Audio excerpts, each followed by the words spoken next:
បាទជំរាបសួរអស់លោករស្រីថ្ងៃនេះក្រុមហ៊ុន Active Investment យើងខ្ញុំចង់បង្ហាញនៅលក្ខណៈសម្បត្តិពិសេសមួយទាក់ទងនឹងប្រព័ន្ធ Telegram សម្រាប់ប្រព័ន្ធ Asset Control System ដោយអស់លោករស្រីឃើញហើយនៅទីនេះគឺជាប្រព័ន្ធ Asset Control Cloud System ដែលប្រព័ន្ធនេះអាចភ្ជាប់ជាមួយនឹង Magnetic Lock Turnstile ឬក៏ប្រព័ន្ធចរាយន្តឬក៏ប្រព័ន្ធ Asset Parking ណាតែអ្វីលក្ខណៈពិសេសថ្ងៃនេះគឺយើងបានអភិវឌ្ឍប្រព័ន្ធនេះភ្ជាប់ជាមួយនឹង Telegram អញ្ចឹងសម្រាប់ប្រព័ន្ធនេះគឺសម្រាប់សាលារៀនឬក៏ស្ថាប័នផ្សេងៗដែលចង់ដឹងថាអ្នកដែលចេញចូលហ្នឹង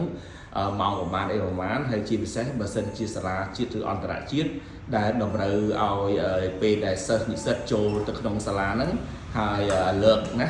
register លេខឪពុកម្ដាយហ្នឹងឲ្យលើកទៅជូនឪពុកម្ដាយគឺប្រព័ន្ធនេះគឺអាចដំណើរការបានដល់លោកស្រីកំពុងតែមើលឃើញធ្វើតេស្តថានៅពេលដែលយើងកំពុងធ្វើតេស្តយើង scan QR code ឬក៏យើង scan card ហើយយើងអាចជាប់នៅ face recognize ក៏បានដែរនៅពេលដែលយើង scan ទៅយើងឃើញថាបើសិនយើង register សិស្សណាមុខសិស្សហើយនេះពេលយើង scan យើងភ្ជាប់នឹងកាមេរ៉ាយើងនឹងឃើញចេញចូលបាទអញ្ចឹងធម្មតានៅក្នុងសាលាជាតិឬអន្តរជាតិដែលមានសម្បត្តិភាពខ្ពស់គឺយើងត្រូវការដឹងអំពីកូនសិស្សណាអាណាព្យាបាលគាត់ចង់ដឹងអំពីកូនសិស្សដែលចេញចូលសាលាហ្នឹងមកប្រហែលណាបាទអញ្ចឹងគឺប្រព័ន្ធ Asset Control System ដែលយើងបានអភិវឌ្ឍនេះគឺល្អបំផុតលោកស្រីញ៉ាឃើញហើយមិញហ្នឹងគឺដល់ពេលដែលយើង scan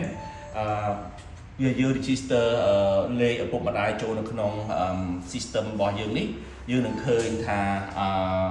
សិស្សហ្នឹងគាត់ចេញចូលនៅម៉ោងប្រហែលណាចេញតាមទ្វារណាអីទ្វារណាអញ្ចឹងបាទអញ្ចឹងបើសិនជាលេខដែលមិនមែន register នេះអត់ចូលទេបាទតើយើង register ហើយសាលាបានឲ្យលេខសម្ងាត់ទៅដល់ឪពុកម្ដាយដែលបាន register នឹងឯងអូខេអញ្ចឹងឥឡូវយើង scan បន្តទៀតដល់យើងនឹងឃើញ load Telegram នៅក្នុងពេលដែល scan នឹងឯងបាទអញ្ចឹងបើយើង scan ឃើញទេលោកស្រីឃើញទេ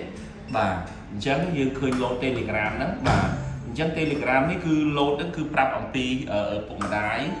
អំពីសិស្សហ្នឹងបានចេញចូលនៅក្នុងសាលាហ្នឹងមកប៉ុណ្ណេះចេញតាមច្រកទ្វារនេះច្រកទ្វារនោះអញ្ចឹងទៅឯងបាទ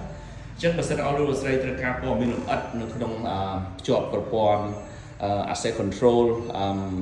system ហើយប្រព័ន្ធនេះអាចភ្ជាប់មួយប្រព័ន្ធចរាយន្តបានទៀតហើយអ្វីដែលលក្ខណៈពិសេសគឺថាប្រព័ន្ធនេះយើងអាចគ្រប់គ្រងអំពីទីតាំងណាក៏បានដែរសម្រាប់ឲ្យលោកស្រីដែលធ្វើការគ្រប់គ្រងផ្នែកហ្នឹងហើយមិនបានមកទីតាំងផ្ទាល់បាទអញ្ចឹងសម្រាប់ព័ត៌មានលម្អិតឲ្យលោកស្រីអញ្ជើញមកឬក៏ទំនាក់ទំនងមកក្រុមហ៊ុន Active Investment ដែលមានលេខទំនាក់ទំនងនៅខាងក្រោមបាទសូមអរគុណសូមជម្រាបលា